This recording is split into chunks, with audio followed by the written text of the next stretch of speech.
Assalamualaikum warahmatullahi wabarakatuh. Perkenalkan, nama saya Yuda Muhammad Dihyan Fajrudin dari kelas manajemen C dengan FPM 4343402023. Kali ini saya akan menjelaskan tentang fikih dari mata kuliah perbankan syariah yang diberikan oleh Ibu Retno. Jadi secara bahasa, fikih itu artinya memahami secara mendalam. Secara istilah, fikih adalah ilmu yang mempelajari hukum-hukum Islam yang berkaitan dengan perbuatan manusia. Contohnya kayak gimana cara salat yang benar, terus aturan jual beli juga, pernikahan, sampai cara ngatur warisan. Fikih itu ibarat panduan lengkap biar kita sejalan sama aturan Allah Subhanahu wa Ta'ala.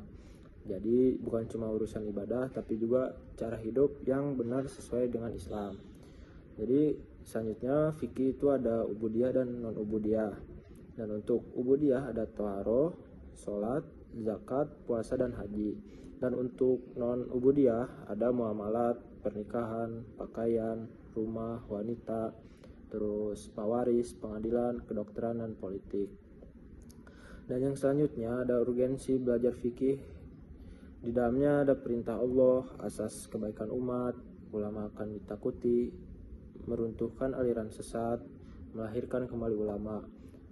Terus sekarang kita ada pas kehidupan sehari-hari, kita itu ada waktu kita sholat, itu fikih juga. Kita bayar zakat, itu juga sama fikih.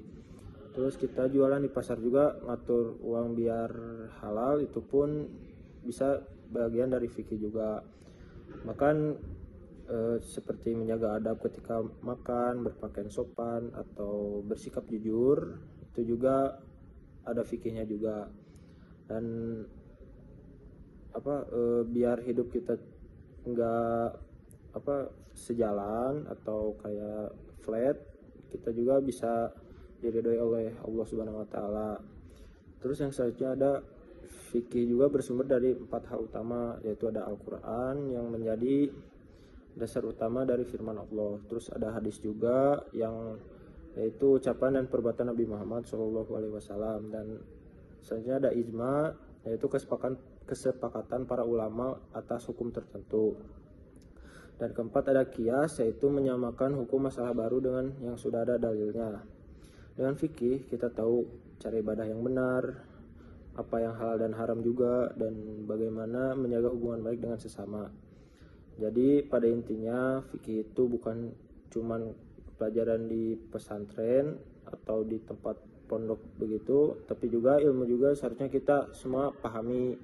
Karena fikih juga kita tahu cara beribadah, bersosialisasi, bahkan bekerja dengan cara yang benar. Mulai dari hal kecil seperti kayak belajar fikih, sholat, wudhu, atau jual beli. Sedikit-sedikit, walaupun tidak banyak, sedikit-sedikit, tapi kita melakukannya dengan rutin, insya Allah itu juga bisa membawa berkah. Sekian dari saya, itu penjelasan tentang fikih yang saya pahami dari tentang fikih itu sendiri. Dan semoga dari video ini bisa belajar tentang fikih dari cara ibadah yang benar, terus juga zakat, puasa, naik haji juga seperti itu. Dan kita tahu juga fikih itu bisa menjadi pedoman hidup bagi diri sendiri, dan orang lain juga bisa mengikuti dari fikih itu sendiri untuk menjadi kehidupan yang lebih baik ke depannya.